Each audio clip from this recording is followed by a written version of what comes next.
Ensuite, qu'est-ce qu'on peut étudier sur On une peut fonction en étudier général? son signe. Ah euh, oui, tout à fait. On peut étudier son signe. c'est vari- C'est parti. Alors, le signe de f, ça va nous amener à faire un tableau de signes, hein, bien sûr. Comment allons-nous étudier le signe d'un quotient? Est-ce que, d'une façon générale, tu as une méthode pour ça? euh, on peut Sachant, factoriser le polynôme d'en haut. alors, effectivement. Mais avant de commencer à s'intéresser au signe du numérateur, comment on étudie le signe d'un quotient? Bah, avec un tableau. Oui, mais qu'est-ce qu'on étudie d'abord comme signe? Plutôt que de considérer le signe de tout le quotient, peut-être qu'on s'intéresse d'abord au signe de quoi dans ce quotient? Du dénominateur ou du Voilà, c'est ça numérateur. que je voulais t'entendre dire. Ah, Donc d'abord, effectivement, le signe du numérateur, donc ici, le polynôme ci-dessus, enfin ainsi de suite, donc x au cube moins x plus 1, d'accord? Le tout sur x. Donc, comment on va tout simplement étudier le signe ici du numérateur? il y a une racine évidente. Donc, D'accord? Et c'est laquelle? c'est 1. Fx annulant 1. T'es sûr? T'es sûr? Alors, c'est vrai que Euh, c'est pas loin, mais effectivement, 1 n'est pas une racine ici de notre polynôme du dessus. ah non. Non, je Puisque pensais que c'était 1. tu pensais, moi aussi hein, au début, j'y ai presque cru, hein, mais en fait, Non. c'est pas une racine parce que quand je remplace x par 1, regarde, on a 1 au cube, ça fait Ouais, 1, moins 1, ça fait ouais. 0, mais il nous reste 1. Donc là, en fait, ton polynôme du dessus, ça va pas être évident d'en étudier son signe. Bah, on peut rajouter x au carré. On peut ajouter x au carré, c'est une très bonne, très bonne remarque. On va faire ça si tu veux. Et là, donc je vais effacer ce numérateur. Donc ça change rien à son ensemble de définitions, tu es d'accord? Non. Oui. Donc on va obtenir, mais c'est une très bonne remarque ça Stéphane, bien joué. Donc x au cube, donc moins x au carré disons, plus x, moins 1, quelque chose comme ça? Ouais, ok. Ça va, très bien. Alors, ici du coup, pour étudier le signe de cette fraction rationnelle, ce qu'on va faire c'est d'abord le signe du numérateur, donc le signe de ce polynôme, donc x au cube moins x au carré plus x moins 1. Et là tu me dis donc il y a une racine évidente, Oui, c'est 1. c'est Donc 1, on peut factoriser par x moins 1. tout à fait. La racine évidente, c'est 1. Tout simplement, hein, je l'explique parce que, enfin plutôt ici, quand on remplace x par ce nombre 1, donc quand x vaut 1 ici au numérateur, on obtient 1 au cube, ce qui fait 1. 1 moins 1 au carré, eh bien ça fait 0. D'accord. Ici, x par 1, donc ça fait 1, moins 1, donc on obtient 0. Donc quand je remplace x par 1 dans le numérateur, j'obtiens 0. Donc on peut dire qu'effectivement, 1 est une racine évidente de ce polynôme, et donc on peut factoriser ce polynôme. Est-ce que tu peux me dire comment, Stéphane? Comment on va faire? Oui. Par x moins 1. Donc ça Par veut le dire, polynôme x moins 1. oui, c'est vrai. Donc x au cube moins x au carré plus x moins 1, ça va être égal à x moins 1 facteur de quoi du coup? En Alors effectivement, quel est le degré de ce polynôme? 3. Voilà, parce que alors, le degré c'est 3 parce que, je l'explique hein, pour la puissance maximale de x qu'on observe ici, eh bien c'est 3. Il n'y a pas de x puissance 4, il n'y a pas de x puissance 5, c'est maximal, c'est x puissance 3. Donc le degré c'est 3. Donc ici, vu que ça c'est aussi un polynôme de degré 1, Oui. il va falloir multiplier x moins 1, qui est un polynôme de degré 1, par un autre polynôme que je vais De degré 2. de degré, voilà, 2. Effectivement. Et donc, comment se note un polynôme de degré 2? On appelle aussi un polynôme de degré 2 comment en maths? Il y a un nom plus Un simple. trinôme du Voilà, un second trinôme. degré. Exactement. Donc, ça se note comment? Ax au carré Très bien. plus bx plus. Super. C'est très bien de savoir ça. Et donc, du coup, ben, ce qui va nous manquer ici, bien sûr, c'est les inconnus, les coefficients inconnus, qu'il faut qu'on détermine ensemble. Donc, comment on ferait alors ici? Bah, on développe. On développe. Alors, je suis ton crayon, tu vas me dire, Ok. tu vas me Donc, dire, AX au cube ça c'est pas un très joli A, AX au cube. Mhm. plus BX carré Plus B, voilà, plus CX d'accord, moins AX carré voilà, moins BX moins C. moins C. Alors maintenant, On ordonne. on ordonne, donc AX au cube, j'en fais quoi? Je le laisse? Ouais, Je le laisse c'est ici. Donc je vais mettre mon égal un petit peu plus loin. AX au cube, ok, je le laisse. Ensuite, alors dès que tu t'es occupé d'un terme, quand tu as une somme de beaucoup de termes comme ça, tu peux le barrer ouais. ou l'entourer. Voilà. Hop, celui-ci, on s'en est occupé. Le suivant, ça c'est au niveau des méthodes, hein. La méthode c'est très important quand tu fais un petit calcul. Alors ensuite, Bah, on factorise bx au carré moins ax au carré par x au carré. d'accord, donc je factorise par quel élément? Par x au carré. Donc oui, je mets x au carré, facteur, Euh, de b moins a. b ici, moins a. Bien joué, b moins a. Voilà, donc je vais entourer les termes desquels on vient de s'occuper. Voilà, comme ça, on les regarde même plus ces termes, tu vois, on s'en est occupé, on s'occupe du reste maintenant. Voilà, on va factoriser maintenant par x, tu es d'accord? Par, oui, par x. C'est ça, C moins b. très bien. Et la constante, ben, elle reste, c'est moins c. Elle reste, effectivement. Voilà, donc il ne reste que la constante. Pas de problème. Eh bien c'est bien, tu connais bien la méthode. En fait, on identifie maintenant les termes. C'est ça? Oui, oui. Donc, Donc, a égale 1. alors, on identifie le a qui est devant le x au cube avec le coefficient devant le x au cube de ce polynôme ici. Et le coefficient devant le x au cube ici, c'est 1. Donc, effectivement, Ok. mon a, il vaut 1. Je peux le noter ici, c'est une première découverte déjà. Donc ça, c'est bien. Ensuite, Ben, b moins a égale moins a. Moins 1. effectivement, donc ça, c'est le coefficient devant le x au carré. Là, il est après, mais je pourrais très bien le mettre devant. Et le coefficient devant le x au carré dans ce polynôme ici, c'est moins 1. Donc forcément, b moins a, eh bien c'est moins 1. Donc ça, c'est bien aussi. Et puis ensuite, on continue. C moins b, c'est 1. C moins b, le coefficient devant x, eh bien c'est 1. Le coefficient devant Oui. x ici. Et la constante, attention ici. Et moins c, c'est moins 1. Et Très bien. c, c'est moins 1. Non, voilà. Là, tu me proposes les deux Moins, choses, mais c'est moins quoi? c, c'est moins. Voilà. Non, moins c égale moins 1. Voilà, c'est moins c. Donc toute cette constante, en fait, qui est égale à moins 1. Très bien. Donc tu as vu que tu hésitais sur quelque chose d'important, sur ici la constante qui nous restait. Tu te demandais Oui. si ton moins c, il valait moins 1, ou est-ce que c'était c qui valait moins 1. En fait, quand tu utilises cette méthode des coefficients indéterminés, enfin bon, c'est un grand mot hein, tout ça, mais quand tu identifies plutôt deux polynômes, comme on a fait avec ce polynôme ici, avec nos coefficients inconnus qu'on recherche, et ce polynôme-là, quand tu identifies ces deux choses-là, ces deux polynômes, eh bien, il faut aller jusqu'au bout de l'identification, c'est-à-dire que déjà, tes coefficients devant les x puissance quelque chose, ils sont égaux, et aussi toute la constante. Donc, c'est-à-dire toute la constante ici, c'est moins c, et pas seulement c. Toute la constante vaut toute la constante du premier polynôme. Donc ici, le moins c vaut moins 1, c'est bien ce qu'on a écrit. Ouais. Donc, c'est bien, mais j'ai l'impression que tu t'es pas trop trompé là-dessus. On continue, c'est parti. Donc ici, qu'est-ce qu'on obtient? Ouais. On obtient une sorte de système un petit peu. Oui.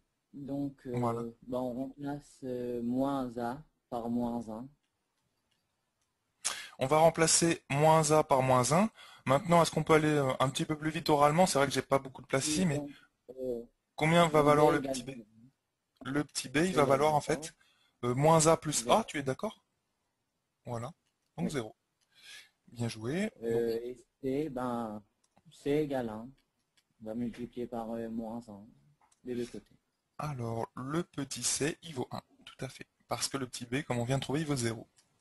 Donc c vaut 1. Voilà, donc là on a vraiment nos trois coefficients. Donc, ce que je vais faire, c'est que je vais faire un petit peu de place. Et on va retenir nos coefficients ici. Le petit a, il vaut 1.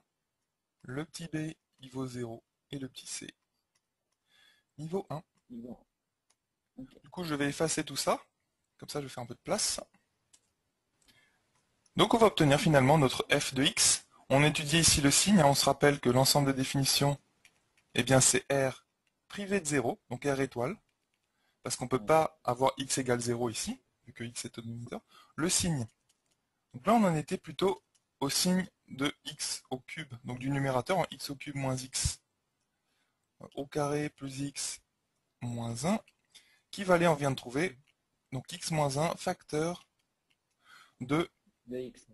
X au carré plus 1. x au carré plus 1. Très bien. Bon. Alors maintenant, est-ce qu'on peut trouver le signe de ce fameux polynôme, de ce numérateur? Euh, Ah, si en tu veux, je fais un fait, tableau de signes ou? oui, ok. D'accord. Alors je vais faire la première ligne, qui est toujours quoi dans un tableau de signes, la première ligne? X, X. Très bien. Alors x ici, il va se balader de quoi à quoi? de moins l'infini à plus l'infini. Voilà. C'est-à-dire sur R, d'accord, mais il faut pas oublier de faire quoi? D'ajouter quoi? Bah, les valeurs interdites. Voilà. Et ici, c'est? Euh, c'est zéro. T'es d'accord. Voilà. Donc ici, on va voir combien de lignes dans notre tableau de signes. Bah ça dépend, mais on peut. Pour aller, 3.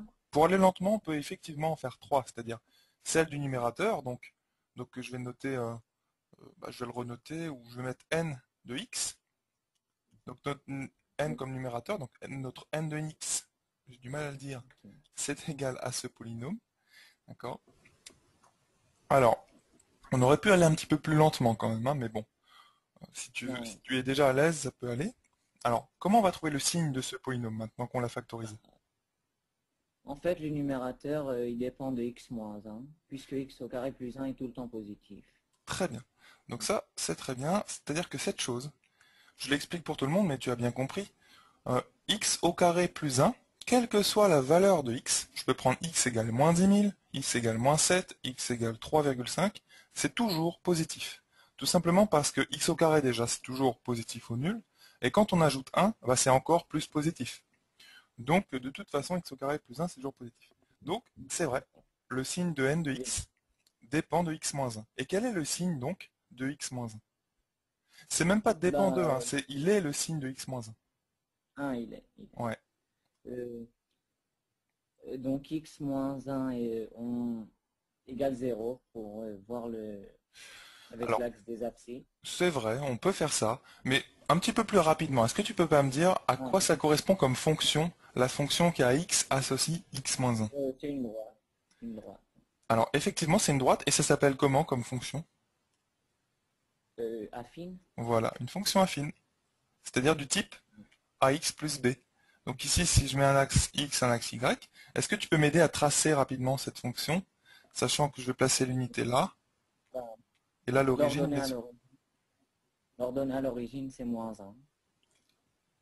Oui, donc, Et donc, quand x va être 1, elle va s'annuler, en fait. voilà, donc elle va être sur ce point-là, c'est-à-dire le Oui. point d'abscisse 1 est d'ordonnée 0. Mais comment elle est? Est-ce qu'elle est décroissante? Est-ce qu'elle est A, croissante? elle est croissante, Elle est puisque A est croissante. croissant. D'accord. A est positif. A est positif et vaut 1. Donc ici, on va avoir le moins 1. Très bien, hein, c'est bien. Bonne étude. Du coup, quand tu la traces, hein, tu te souviens que je te disais quand tu visualises une droite, enfin, une droite ou même une courbe de fonction en général, tu vois bien comment elle se comporte. Donc tu peux facilement trouver son signe et ses variations. Donc ici, tu vas voir cette droite, donc qui est y égale x moins 1. Très bien. Et donc tu vois que c'est une droite croissante, et quand est-ce que c'est plus, quand est-ce que c'est moins? Le y ou le x Donc, moins 1. quand x est grand de 1, en fait, est supérieur à 1, Ok, donc et comment on le fait apparaître dans notre... Ouais, dis-moi, je t'écoute. Donc y est en fait y est positif. Y qui est égal à x moins 1 est supérieur ou égal à 0. Et ça vaut 0 justement quand x égale 1. La preuve, hein, quand on remplace x par 1, ça fait y égale 0. Et quand x est inférieur ou égal à 1, le y, Et il est négatif. il est négatif. Très bien. Également. Comment on reporte ça dans notre tableau de signes? De moins l'infini jusqu'à jusqu'à 1, elle est négative. Ok, donc je vais ajouter 1 ici. C'est bien ça? Oui. Voilà. Et donc, ici, on va avoir une barre, hein, que je vais prolonger un petit peu d'ailleurs. Et cette barre ici, tu sais, on met une barre. Donc tu m'as dit négatif, hein, déjà. Très bien, je mets le moins. Ouais. Et ici, je mets quoi sur cette barre? Sur la première ligne? Euh, un, un rond. Un rond. Pour signifier que quand x vaut 1, n de x, c'est-à-dire n de 1, bah, vaut 0. Voilà, très bien. Et Et après, elle ensuite, est positive. c'est plus. Tout comme cette droite orange. Donc c'est très bien, Stéphane. Ce qu'on va faire, c'est pouvoir passer à la suite de notre signe. Donc là, tu as vu, il y avait quand même pas mal de choses, hein, qu'on a faites, hein. Donc Ouais. c'est vraiment... Enfin, si tu es à l'aise avec ça, c'est très très bien. Parce que, enfin, je veux dire, ce genre d'études, de signes, de fonctions, etc., tu vas en refaire beaucoup en première et aussi en terminale. Donc là, tu vois, on a fait beaucoup de choses, je répète un petit peu, mais pour étudier le signe de notre fraction rationnelle, comment on a fait? On veut étudier d'abord le signe du numérateur, et ensuite le signe du dénominateur, on va s'en occuper tout de suite. Alors pour étudier le signe d'un tel numérateur, qui est un polynôme du troisième degré, eh bien, tu as eu la très bonne idée de vouloir le factoriser, comme ici. Et c'était pas évident, hein, tout le monde n'y aurait pas pensé. Mais c'est effectivement ce qu'il faut faire. Pour étudier le signe, hein, je rappelle, c'est beaucoup plus facile d'étudier un signe de quelque chose qui est sous forme de produit, de facteur, que sous forme d'une somme, comme ici. Donc, quand tu as un produit, effectivement, c'est facile d'étudier le signe, puisqu'il te suffit de connaître le signe de chaque facteur. Et c'est ce que tu as fait, hein. Le signe de x au carré plus 1, eh ben, c'est plus, pas de problème. Et le signe de x moins 1, eh ben, c'est d'abord moins et ensuite plus. Et ça change à x égale 1, comme tu disais. Donc c'est très bien, hein. C'est très bien. Ensuite, je propose d'étudier le signe de d de x, donc d comme dénominateur. Mais là, le d de x, il est tout simple, hein, puisque Ouais. c'est x. C'est égal à x. Alors, quel est le signe de x? C'est tout simple, hein, Moins l'infini à 0, c'est négatif. voilà, donc voilà, ici je vais mettre un 0 quand x égale 0, justement. Et Ouais. ensuite, eh bien, c'est plus. C'est Donc plus. voilà, je vais mettre un plus ici, un plus là. Et voilà. Très bien. Ouais. Ensuite, on a notre fraction rationnelle. Donc moins par moins. Ok. Eh ben, oui. Voilà. Oui, oui, oui, c'est bien. Donc moins par moins. Zéro. On met pas une double barre. Eh bien si, voilà, c'est ça que j'attendais de toi. Donc en fait, effectivement, on met une double barre quand x vaut 0, ici. Et pas avant, hein, parce que la double barre, ça veut dire valeur interdite, bien sûr. Ok. Et valeur interdite, eh ben, c'est une valeur interdite que pour f de x, hein, qui est ce quotient. Alors que les autres, ici, c'était deux polynômes. Donc il n'y a pas de valeur interdite pour des polynômes. On rappelle bien Ouais. sûr qu'un polynôme comme ça, ou x aussi, c'est aussi un polynôme, c'est toujours défini sur R. Donc il n'y aura jamais de double barre. Donc comme tu disais, moins par moins, C'est plus. c'est plus. Voilà. À partir d'ici, Plus. non, non, non. Ah bah non. Oui, parce que peut-être C'est que un j'aurais petit dû... peu. Ouais, non, non. Tu veux que je mette cette barre-là, peut-être? Ouais, ouais, ça va, j'ai oublié. Tu vois, c'est pas C'est forcément moins. utile de la mettre, en fait. Ouais. Donc c'est moins Tu après. comprends, ouais. Donc le moins, il se prolonge jusqu'au 1, donc moins par plus, c'est moins. Tout simplement. Et Et après, ensuite, c'est plus. très bien. Mm. Voilà, donc là, on a notre signe de notre fonction. Bon, bah super. Alors, Ouais. là, c'est ce qu'on voulait, hein. C'était la deuxième étape d'une étude de fonction. C'est vrai qu'une fonction, généralement, tu n'en étudieras pas vraiment le signe. Par contre, l'étude de signe intervient quand tu as calculé la dérivée de la fonction.